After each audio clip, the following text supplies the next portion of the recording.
This is Micah Riot, and you are listening to Ink Medicine Podcast. Hello, darlings. Hello. I wanted to jump on here and have a quick talk with y'all about whether or not you have to go back to a tattoo artist that you don't feel comfortable with. And sometimes it's not about discomfort. Sometimes they're just not readily available. You try to book a follow-up session, they're not answering you, they're blowing you off, they are canceling. It's just really hard to book with them. Or maybe they move around a lot, they're just not here much. And the other piece for a lot of people is that they've given somebody a deposit and they don't want to lose that. And so they decide to wait, give that person a lot of benefits of the doubt and just see if they can get back in their chair eventually and use their deposit. I have now spoken to a whole bunch of people throughout my career about this very thing. From different angles, some of the work that I have seen these people had done by the unnamed tattoo artist that was still holding their deposit was not good. And they kept going back thinking that it will get better. And they didn't, they just never really liked the work. And then for other people, the work looked fine to them, but they couldn't get a hold of the person. The person just wouldn't answer their texts or their emails, wouldn't put them on their schedule. And then, of course, the last common thing that happens is that a client was made to feel extremely uncomfortable by the tattoo artist. The tattoo artist's attentions were more than friendly. Maybe they were a bit sexual in nature or more sensuous than the client was comfortable with.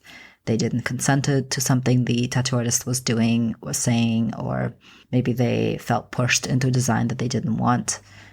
The tattoo artist assured them that it was going to look the way that they wanted, and then it just doesn't. And so they don't trust the person. They don't feel comfortable going back to that person to finish the piece. A lot of people assume that they cannot go to somebody else with an unfinished piece, that most people wouldn't take them on. And there's some truth to that. Also, times have changed. There used to be a lot more clients, a lot more demand, and a lot less tattoo artists. And the tattoo artists that were working could be more picky about the kind of projects they would take on. And a lot of tattoo artists with their ego wanted to do their own artwork. I'm guilty of that too. I like to do my own artwork, sure. When I'm being approached by somebody who is telling me that they need help, they need to finish a piece, and they don't really have the option of going back to that original person, of course, I'm going to be a lot more willing, a lot more open to helping them out. I don't want people hating their tattoo. I don't want people looking at their body and associating that tattoo with a bad experience. Not every single tattoo artist out there is going to be willing to finish that piece, but a lot of us will be. You have to ask. The key in getting someone to do something you want is to create a connection with them, right? Yes, it's a transactional relationship.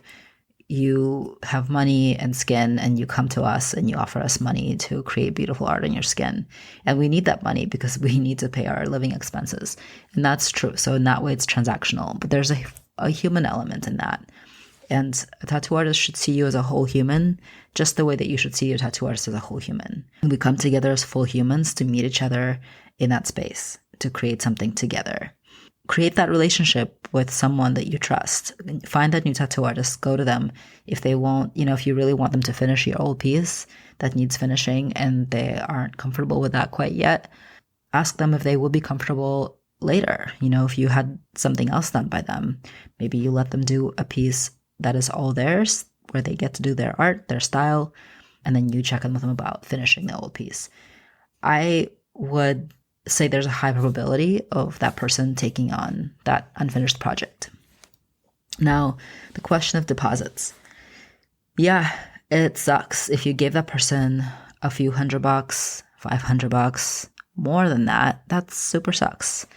And I'm really sorry, but you're probably not going to get your deposit back.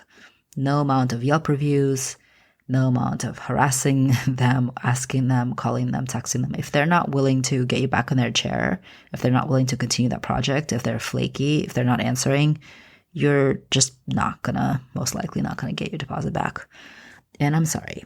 But yeah, as a client, you are giving a deposit with the caveat that that deposit will be used towards your tattoo work. So you're not just giving somebody free money. When somebody is flaky and weird and isn't going to tattoo you again, that's a loss. That's a loss, and you should consider that a payment to never see that person again, to never have them touch your body again, to never have them put their ink in your skin again. That's pretty good payment, I think, if you look at it that way. Now you know what kind of person they are, what kind of business owner they are, and what kind of tattoo artist they are. The summary of all that is you don't owe anyone your skin, your money, your time, your energy, your healing energy, any of that. Your planning. If it's not working, there's a reasonable amount of effort you can put in to trying to make it work. And if it's not going to work, if you get the idea that it's not going to work, it's not going to work. Move on. Yeah. And, if you have a lot of negativity with that person, they're probably not your person. I mean, you could try to talk to them about it. Some of the tattoo artists that I know would probably have that conversation with you, me including. Sometimes stuff comes up in the relational space, right? Like I've had clients piss me off. They might not have known that I'm pissed off, that they pissed me off, what they did. And I try to gently tell them if it's relevant. If I can't, if I have to fire them, I'm very clear. I'm very clear about what happens. They usually know what they did in that case. Usually that's people who skip out on payment, who make multiple appointments and don't show up. Like it's those kinds of things. When you mess with my income, you mess with my ability to make a living, I'm not going to be giving you more free time. I try to communicate with my clients if they did something that I found to be very offensive to me, that messed with my ability to work, to make a living, if they disregarded my humanity, if they were inconsiderate towards me as a person, me as a business owner, I will usually try to let them know and work out that conflict. I also don't want anybody walking around with one of my tattoos feeling badly about that tattoo, looking at their body, feeling like associating negative things with that tattoo and me and those sessions we had together. So I will do my best to work it out. I will not flake on you. I will not run away to another country or another shop and not let you know. Let's, try to be an adult. That's all. I hope you're having a good week. Enjoy this coming rain if you're in the Bay Area, and I will talk to you very soon.